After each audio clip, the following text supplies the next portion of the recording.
We will face this together. We will fight it together. As a family.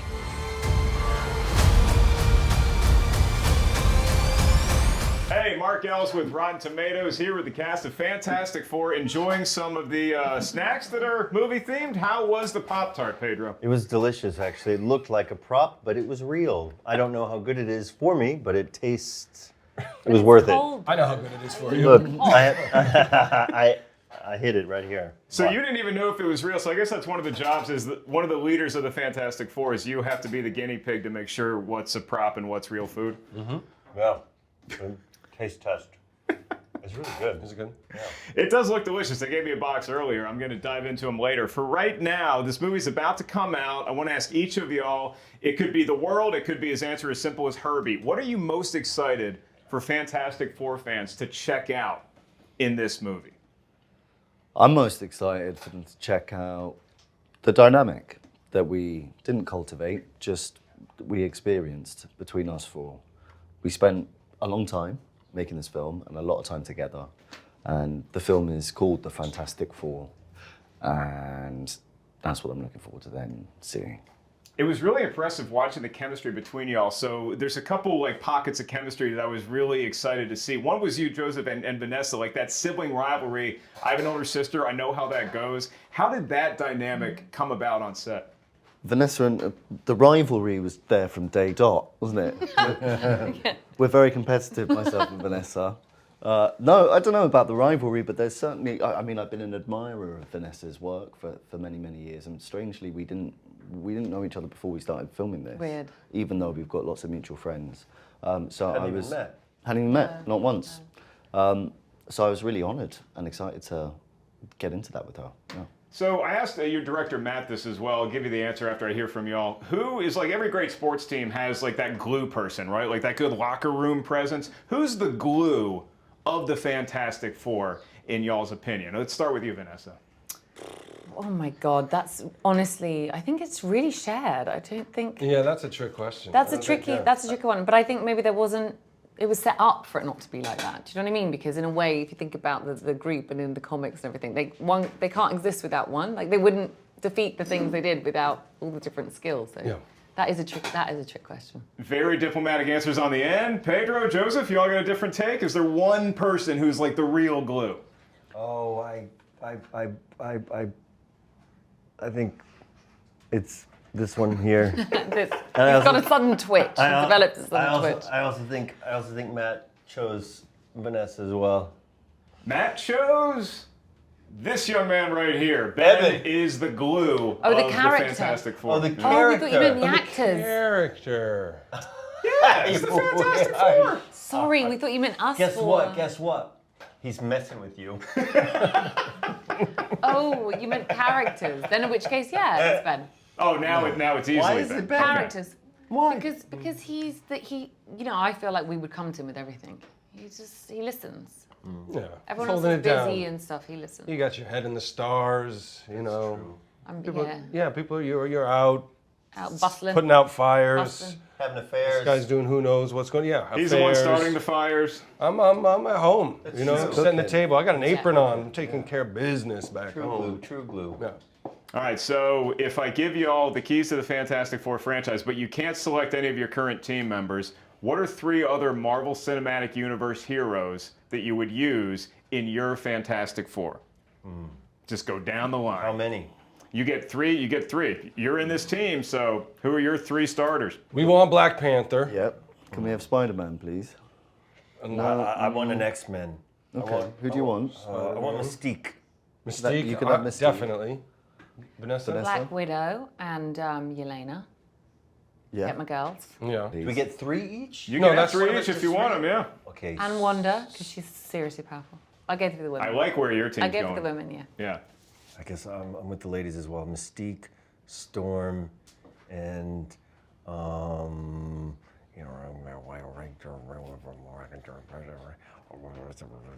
Choose between your kids. The Hulk, but mainly because it's Mark Ruffalo. I'd like Black Panther. I'd also like Black Widow, and I'd like Iron Man. Good choices. Yeah. Black Panther, first one out of your mouth. I'm gonna go Black Panther, Gambit. Whoa. Just just go. Yeah, let's get crazy. Good in the casino. I also like Mystique too. You can have one. She can become whatever she wants. And wouldn't that be 3? no, is that 3? What about Mike? Okay, What about? You guys all did a commendable job building your teams, but my final question might be the most important one of this entire interview. Fantastic Four, at some point you're going to have a family reunion. We all have our jobs to do at the family reunion. What is your job that you have to do for that family reunion party? Guest list. Okay. Sue's handling the guest list. Guest list. Okay. People organizing the people. I provide the drugs. Oh, I DJ. Reed's doing the music and maybe some refreshments. I do the DJ. Yes, you're a good DJ though. I'm cooking. I'm making the snacks. And you're entertainment. Yeah. Yeah. There we go. Yeah. You're just the life of the party? Yeah. Yeah, he's the life of the dance. party. I'm just done. Yeah, I'm doing something. Bring in the flames, babes. I have been stuck with the loudest chair. Am I just moving around too much? Or No, No, you got a loud chair. You got the squeaky. It is. shit, yeah. It is diabolical. my Even chair. Mr. Fantastic gets felled by squeaky chairs. Are you the protectors of this world? Yes, we are. Your planet is now marked for death.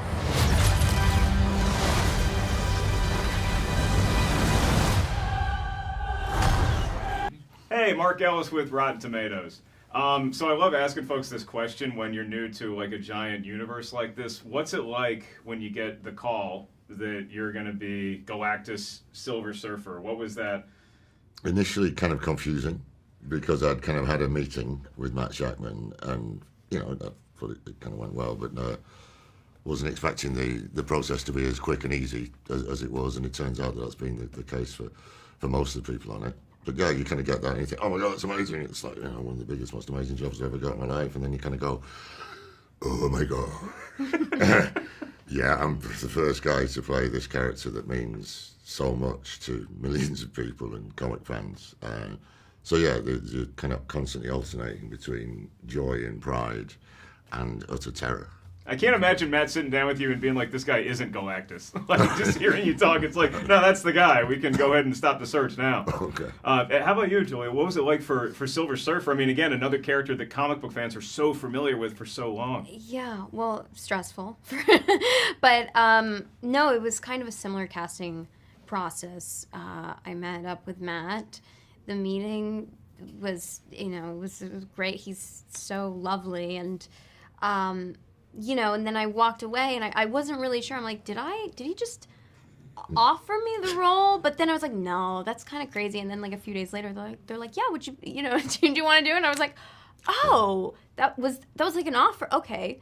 Well, because it's so disbelief because it's such a big Fantastic deal. Four. It's such a big deal. So, no, but it was so exciting. But I've heard interviews with Joe and Ebon who tell same us thing. exactly the same story. Mm-hmm. It was But meeting, that's- and then a couple of days later, yeah, do you want to do it? Yeah, but that's also just Matt. Like he really, whether it's his casting process or just his directing style and the visuals, all of it, he really knows what he wants, and he's very clear.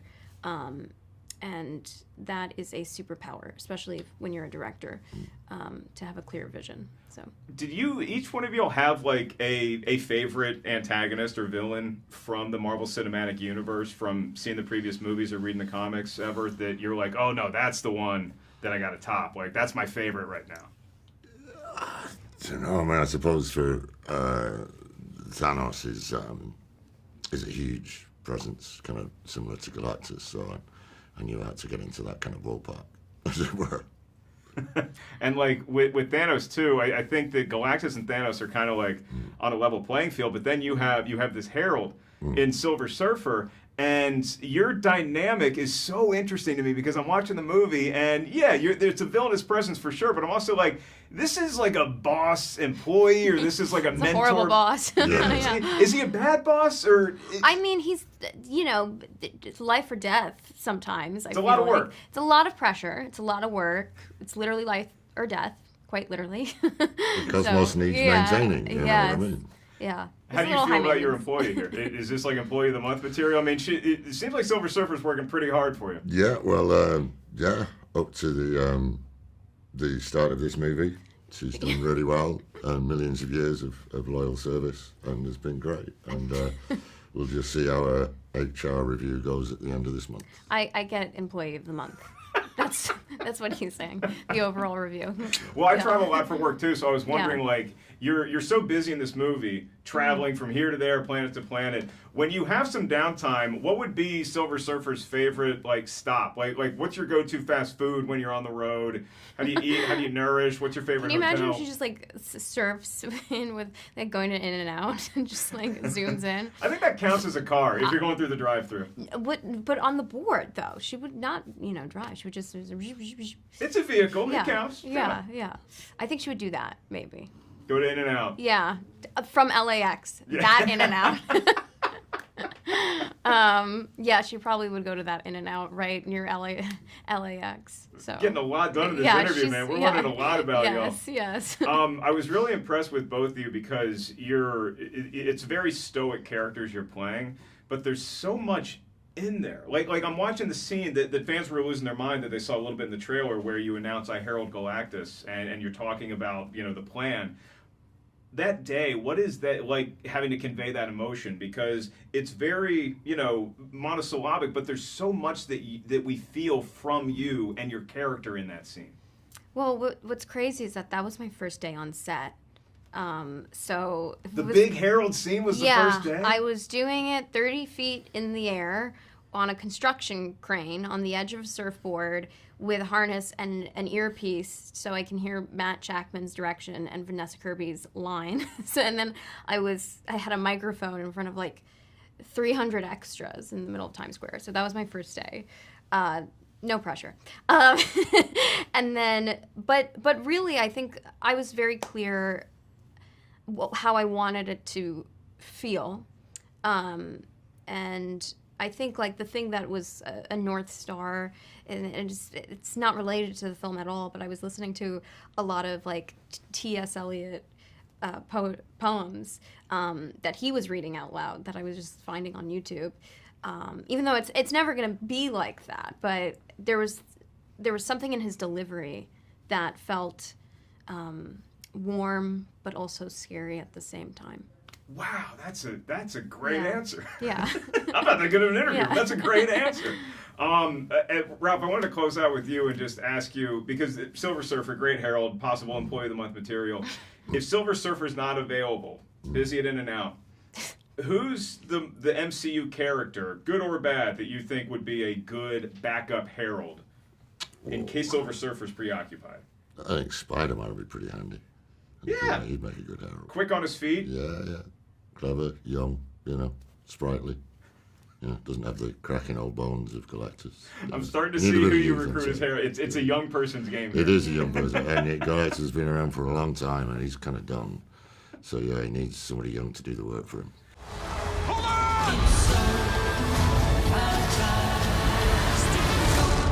What time is it, Ben? No, Johnny. Say it! I don't wanna! Matt, it is such a pleasure to get to talk to you about this movie. The question I had as I'm walking out of the theater is, what is important about this dimension that lets you tell this story?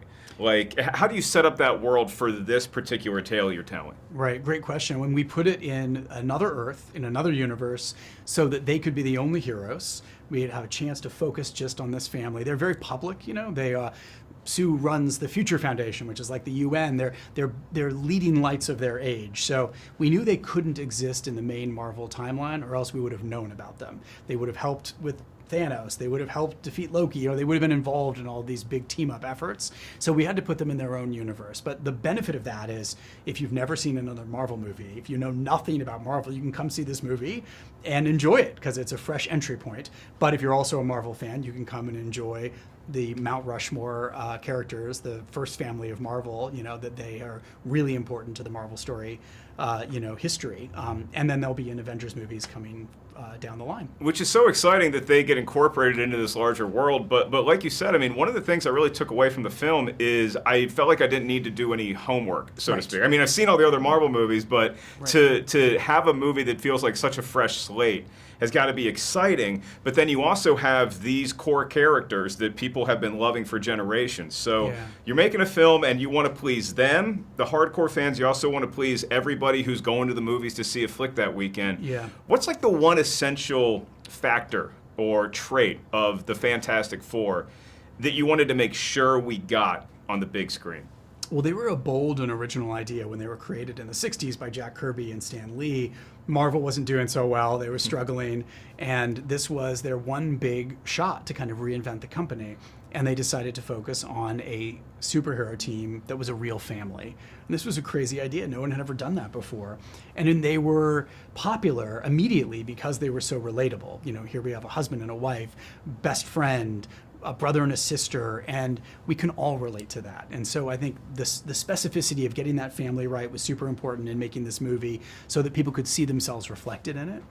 I was so excited to hear you were directing this film because I think one of the biggest swings and the boldest connections that Marvel's ever made was WandaVision, where we really didn't know how that was going to turn out. I was at D23 when they announced that show, and it's like, man, they're taking a lot of different left turns with this. How is this all going to play out? And it's terrific. You really, you brought the mission home. So what was the biggest thing that you took from WandaVision, from your experience working on that, to something like Fantastic Four? I loved working on WandaVision. You know, it was such a highlight of my directing career. And it's similar in some ways. You know, it's about a family. It's about a husband and a wife. There are children. They are a real family who also happen to be superheroes. And it was a very stylized and specific world. We were doing sitcoms, a reality built on sitcom history. In this case, we're doing a retro future 1960s. It's a grounded real world for them in our movie, but it's something that requires a lot of world building, a lot of very specific, details from production design to costuming to props, everything. Yeah, it feels like this world the Fantastic Four have, the Industrial Revolution might have happened a little earlier in the timeline. I think our world maybe focused a little too much on entertainment versus technology, but they seem to have a lot of similar things that we've had on this planet, which I think is fun to connect. Yeah. If you're looking at the characters, you're looking at the core four here, right? The Fantastic Four. I was stunned at how quickly I felt like they developed chemistry, because I know these things come together really fast in pre-production. They may not have a lot of time. They may not know each other off set yet. Right. So what was the moment for you when you're shooting this film, when you're watching all four of them interact and you're like, oh, we got a winner here. They really are connecting. Well, luckily we had that before we started filming. I'm a theater director too, so I believe in rehearsal. I believe in bringing people together. And so we had 3 weeks of rehearsal with our cast together, just going through the script, talking about history, trying to make these characters feel lived in, to make these relationships feel genuine. And I think by the time we got to rolling cameras, they had already had so much time together that chemistry was built. It's really, really cool to watch. And then we have Galactus as the big bad in this. So what do you think separates Galactus from all the other MCU villains that we've seen? He's one of the classic Fantastic Four villains, so it was kind of a no-brainer to use him in this film. He's larger than life, literally. He's a 1,000-foot tall space vampire. He's this force of nature. And he doesn't really, he's not trying to get revenge. He's not trying to punish. He just simply is, right? There's a line in the movie which is, what does Galactus want? He doesn't want, he feeds. He is something that is unknowable. And the Fantastic Four has always been about journeying into the unknown, which was very much about the 60s, space race, this whole idea of let's journey into space. We can, with the right technology, the right heart, the right mind, we can conquer anything. And so the idea that we would go into space and that while we were in space, we would encounter this incredible cosmic shark, that felt right. And it felt like a movie that was about the biggest, oldest thing in the universe confronting and coming up against the smallest, tiniest, newest, most innocent thing in the universe, a baby, felt right as well. That's right. I'm really proud of the fans. I'm really proud of all you fans out there, because I always like try to encourage folks to speculate about stuff, but speculate responsibly. You know? And I feel like that's happening in the ramp up to this movie. And Thunderbolts had a great post-credit scene. Yeah. And so everybody's kind of buzzing as to how this is going to tie into that. Is there anything you can tease about how these worlds could eventually collide, like we saw that glimpse of at the end of Thunderbolts? Yeah, I mean, obviously, this movie is its own thing. You know, if you haven't seen another Marvel movie, come on in. The water's warm. And that is accurate. As somebody who's seen the movie, that is 100% accurate. You don't need to know everything about it. But one of the great things about Marvel is that interconnected storytelling. So these characters will have a bright future heading forward into the main MCU, getting to interact with all those heroes that you love so much when they get into Avengers Doomsday. I think the real answer to the next question I'm going to ask you is Herbie. Yeah. But I want to ask the cast this, who I haven't interviewed yet, I'm a big sports fan, and so anytime you have a locker room, you have a team, you need that one glue person who's like there to kind of keep everything together. Who do you see out of the Fantastic Four being that one glue person? They all kind of have that trait, but who's the best at keeping the core together? Wow, that's a great question. I mean, I think if it were one of the four, if I were allowed to pick one of the four, I would probably pick Ben, just because he's best friends with Reed and Sue. He's really tight with Johnny. He's got an individual relationship with all of them, but he's honorary family, right? He's not a blood relative of anyone there. So it allows him to have that kind of perspective. And I think he's also a wise character. He's gone through a lot. He's a kind guy. He's gruff on the outside, but really soft on the inside. And I think he has tremendous emotional intelligence. So I think there's an aspect to Ben that holds everyone together. And there's also Sue. Sue is also the one who she's so sharp. She's not afraid to take risks. She'll jump in. There's a reason she runs the kind of the UN of our world, the Future Foundation. She's a world leader for a reason. She kind of gets it. She can talk to Mole Man. She can talk to Reed. She can talk to a normal person on the street. She gets it. So both of those two, I think, are key to the four functioning. Herbie is great. He's definitely there. He's doing work for everybody. He's cooking dinner. He's helping in the lab. He's a fundamental part of making sure that family works. They're way too busy to do dishes, so he does that too. He's put upon. I've always said R2-D2 is the real hero of the Star Wars universe, and Herbie is coming up clutch every turn in this movie. I guess my last question for you is, if you look at the Fantastic Four, right? And you have the husband and the wife, some of their interactions, they're very intimate that we see in here. And your theater background makes all the sense in the world, because it really felt like there's a couple times here where I'm watching a stage play. Right. And it's close quarters, and they're having these real deep discussions. Is there a couple here on this earth that you would compare them to that you've seen in TV or movies throughout the years? You're like, oh, that's a little like... Interesting. Yeah, I mean, I would hope that it would feel like everybody's couple. Everybody understands how relationships work. We've all been in there. That situation, and I wanted them to feel as real as possible. They're very, very different, and that's a common thing, right? Opposites attract. He's very cerebral. She's very outgoing. They complement each other in a great way. But oftentimes, people who come together who are very different have a child, and all of a sudden now you have a common project to raise this child, and you realize, wait a minute, you have a different approach to this than I do. I don't always agree with you, and you have to negotiate and navigate a new situation, right? And so that's part of it. How does a baby change a couple's dynamic? How does it change a family? And having that be as real as possible. And yes, there are definitely scenes in this movie that wanted to be as close to my own experience of marriage too. Which is that marriage is it's an intimate process. It has its high points, like when you find out you're pregnant, to those other lower points where you're arguing over like the smallest things and the biggest things. And I really wanted Reed and Sue to feel like a very relatable, real couple.